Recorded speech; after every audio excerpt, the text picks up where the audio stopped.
చౌదరి అని కనిపించేసరికి ఇంకో దానికి పర్సెప్షన్ వేరేగా క్రియేట్ అయ్యి జనాలకి ఒక రాంగ్ పర్సెప్షన్ క్రియేట్ చేయడానికి చూసే పరిస్థితి. అదేవిధంగా ఆంధ్ర పాడ్కాస్టర్ ఒకడు ఉన్నాడు అధ్యక్ష, అతని కేసరి విజయారెడ్డి అతని పేరు. ఇంకొక ఉన్నాడు కరణం ఎన్టీఆర్ అని పెడతాడు, చిరంజీవి అతను బ్రాకెట్లో చిరంజీవి ఉంటుంది, కరణం ఎన్టీఆర్. అతను చేసి సప్తగిరి రెడ్డి అతని పేరు, అసలు పేరు సప్తగిరి రెడ్డి, కానీ పెట్టేది ఏంటంటే అక్కడ నేమ్ ఏముంటుందంటే ఎన్టీఆర్ అని పేరు ఉంటుంది. సో అది ఆ రకంగా పోస్టులు పెడతారు. చలపతి చౌదరి, కానీ అది అసలు నేమ్ కాదు, అతని అసలు పేరు ఏంటంటే ముఖేష్ రెడ్డి. సో ఇలాగ చూసుకుంటే అధ్యక్ష చౌదరి ఆన్ ఎక్స్ అని ఉంటుంది, అతని వెంకటరామరెడ్డి. అంటే ఇలాగ చూసుకుంటే హ్యాండిల్ అంటే చాలామంది ఒరిజినల్ నేమ్స్ పక్కన పెట్టి వాళ్ళు వేరేగా కులాలు మార్చేసుకొని కొంతమంది నాయుడు అని పెడతారు, కొంతమంది చౌదరి అని పెడతారు, కొంతమంది ఇంకేదో పేరు పెడతారు, కానీ అసలు పేరు వేరేగా ఉండి కులాలని కూడా సోషల్ మీడియా గురించి డబ్బుల గురించి మార్చేసుకునే పరిస్థితులు ఆ జగన్మోహన్ రెడ్డి దగ్గర నుంచి వచ్చిన పరిస్థితి. ఈరోజు అధ్యక్ష నేను నిజంగా ఒకసారి చాలా బాధ. ఎస్ అధ్యక్ష, దాని గురించి వస్తున్నాను అధ్యక్ష. ఈరోజు పెయిన్ అధ్యక్ష. మీరు నేను మాట్లాడుతున్న మధ్యలోనే మీరు చర్యల గురించి అడుగుతున్నారంటే మీరంతా పెయిన్ పడ్డారు, మేమంతా పెయిన్ పడ్డాం కూడా తెలుస్తుంది అధ్యక్ష. ఈరోజు పర్టికులర్గా సోషల్ మీడియా విషయంలో కేసులు పెట్టేదానికి ఇప్పటి వరకు కేసులు సంబంధించి చాలామంది ఏమంటారంటే అప్పుడు తీసుకెళ్ళిపోయారు కదా, అప్పుడు చాలామందిని అరెస్ట్ చేశారు కదా, అప్పుడు సిఐడి వాళ్ళు వచ్చి తీసుకెళ్ళిపోయారు కదా అని మాట్లాడతారు. తీసుకెళ్ళిన దగ్గర 41A నోటీస్ ఇచ్చడం తీసుకొచ్చి లోపల కూర్చోబెట్టు ఇంటికి వచ్చిన పరిస్థితి. అలాగని లేదు, అలాగని కోర్టుకి వెళ్తే కోర్టులు కూడా ముట్టుకెళ్ళి పెట్టిన పరిస్థితి. ఈరోజు మేము దాని మీద చాలా కూలంకషంగా చాలా క్లియర్గా దాని మీద ఒక అధ్యయనం చేస్తున్నాం అధ్యక్ష. ఈరోజు ఎందుకనంటే నిన్నగాక మొన్న గౌరవ్ లోకేష్ గారు లండన్ వెళ్తే ఆ లండన్ వెళ్ళిన దగ్గర అక్కడికి వెళ్ళి సార్ ఫ్యామిలీతో ట్రిప్ వెళ్తే అక్కడ ఇష్టానుసారంగా నీచంగా మాట్లాడే పరిస్థితి. ఇప్పుడు నేనేమంటామంటే అధ్యక్ష, ఇక్కడ ఉన్న వాళ్ళందరికీ ఫ్యామిలీస్ ఉన్నాయి. మేమందరం ఏంటంటే మనందరం కూడా పొలిటికల్గా బయటకు వచ్చాం కాబట్టి ఒకడు తిడతాడు, ఇంకొక రకంగా కొడతాడో తిడతాడో బూతులు మాట్లాడతాడో మనం పడతాం. మన కడుపును పుట్టిన పాపానికి మన పిల్లలు కూడా అది ఆ రకంగా బాధపడాల్సిన అవసరం ఉందా అధ్యక్ష? లాస్ట్ టైం ఎందుకంటే అధ్యక్ష పవన్ కళ్యాణ్ గారి గురించి ఆయన ఒక హీరో, ఆయన ఒక పవర్ స్టార్ పవన్ కళ్యాణ్ అంటారు, ఆయన ఒక హీరో. ఆయన ఆ హీరో టెండెన్సీ ఉన్నా కూడా బయటకు వచ్చి ఈరోజు ప్రజాస్వామ్యంలో ఉండి డిప్యూటీ సీఎంగా ఉన్న వ్యక్తి గురించి నీచంగా మాట్లాడినా కూడా ఈరోజు సోషల్ మీడియా ఇష్టానుసారంగా మాట్లాడుతున్నా కూడా మీకు కామ్గా ఉండాల్సిన పరిస్థితి వచ్చింది. బికాస్ మేము కామ్గా ఉంటున్నామంటే మేమేమి చేత కాదు, చేయలేక కాదు అధ్యక్ష. దయచేసి దీని మీద చట్టాలని కూడా కొంచెం సవరించుకోవాల్సిన అవసరం ఉంది. అసెంబ్లీలో కూడా కొన్ని చట్టాలను తీసుకురావాల్సిన అవసరం ఉంది. దాన్ని బేస్ చేసుకునే ప్రత్యేకంగా ఈరోజు మన సబ్ కమిటీ కూడా, మంత్రుల సబ్ కమిటీ కూడా మొన్న క్యాబినెట్ మీటింగ్ రోజు గౌరవ ముఖ్యమంత్రి గారు ఒక సబ్ కమిటీని కూడా వేసి ఉన్నారు. అందులో నేను, అదేవిధంగా నాదెండ్ల మనోహర్ గారు, అదేవిధంగా సత్యకుమార్ యాదవ్ గారు, మన పార్థసారథి గారు ఒక సభ్యులుగా కూడా పెట్టున్నారు. వీళ్ళతోనే ఒక సోషల్ మీడియా మీద, అదేవిధంగా సైబర్ క్రైమ్ మీద, అంటే సోషల్ మీడియా మనం ఎంత అంటే ఎక్కువగా మనం దీని మీద దృష్టి పెట్టాలో సైబర్ క్రైమ్ మీద కూడా అంతే దృష్టి పెట్టాల్సిన అవసరం ఉంది. ఎందుకంటే ఇందాకే కొంతమంది సభ్యులు నాతో చెప్పారు ఈ ఫినాన్షియల్ ఫ్రాడ్స్ విపరీతంగా ఉన్నాయి.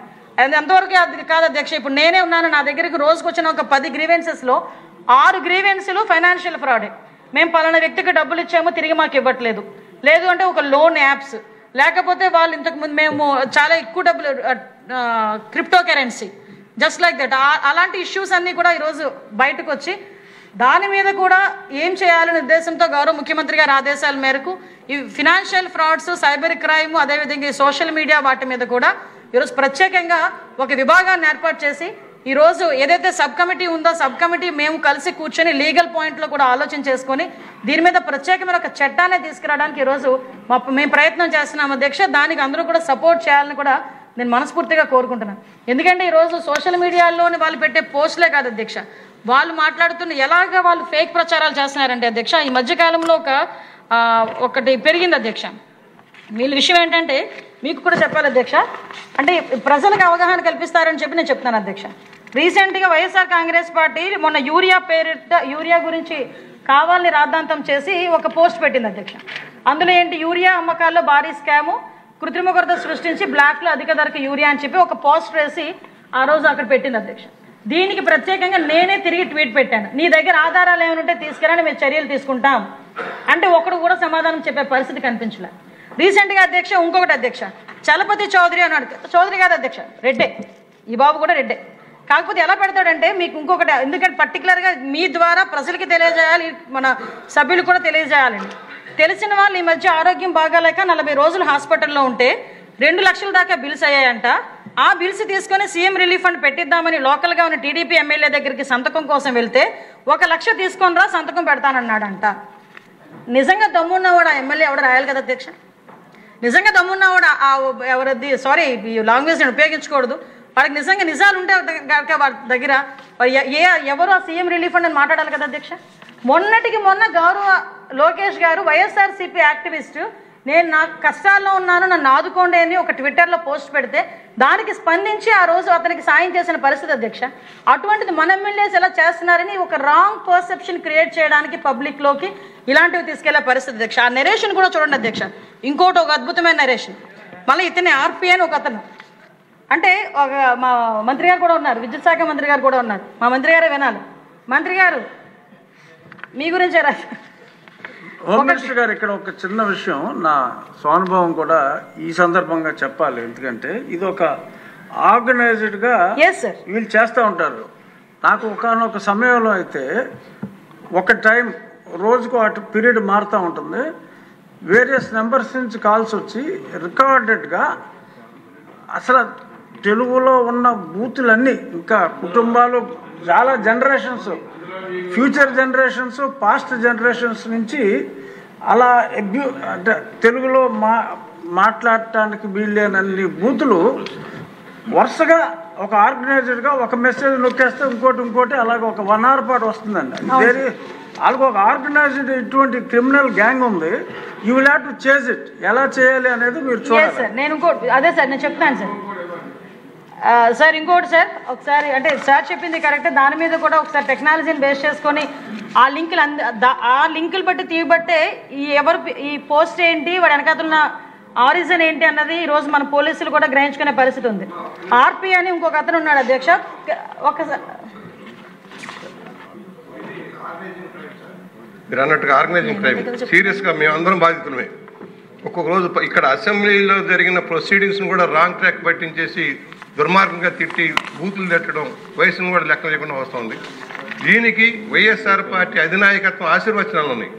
నిన్న వాళ్ళ మీటింగ్లో పెట్టేసి ప్రత్యేకించి ఒక ఛానల్స్ ఏర్పాటు చేసి ఏ విధంగా ప్రభుత్వం మీద దుమ్మెత్తిపోయాలి, తప్పుడు ప్రచారం చేయాలి, గోబెల్స్ ప్రచారం చేయాలి అని ఒక క్లాసులు తీసుకున్నారు.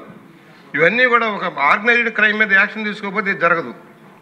Behind the screen Sajjala Ramakrishna Reddy లాంటి పేరు ఎత్తున్నాను కాదు, సజ్జల రామకృష్ణారెడ్డి వాళ్ళ సారథ్యంలో జరుగుతూ ఉంది.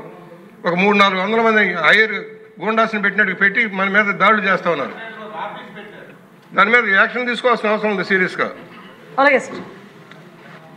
సార్ యాక్చువల్గా దీని మీద చాలా డీటెయిల్డ్ స్టడీ చేశాం సార్, మొత్తం డిపార్ట్మెంట్ వాళ్ళు అందరం కలిపి. దాన్ని బట్టి ఒక్కొక్కటి కూడా మేము బయటకు తీసుకొస్తున్నాం. నిజంగా మీరు ఆర్గనైజ్డ్ క్రైమ్ అని చెప్పినందుకు నేను ఎందుకంటే పర్టికులర్గా కొన్ని చదవాల్సి వస్తుంది. చాలామంది ఏమనుకుంటారంటే నిజమేనేమో అనుకుంటారు. కొన్ని సందర్భాల్లో మనమే నిజమేమేమో అనుకునే పరిస్థితి.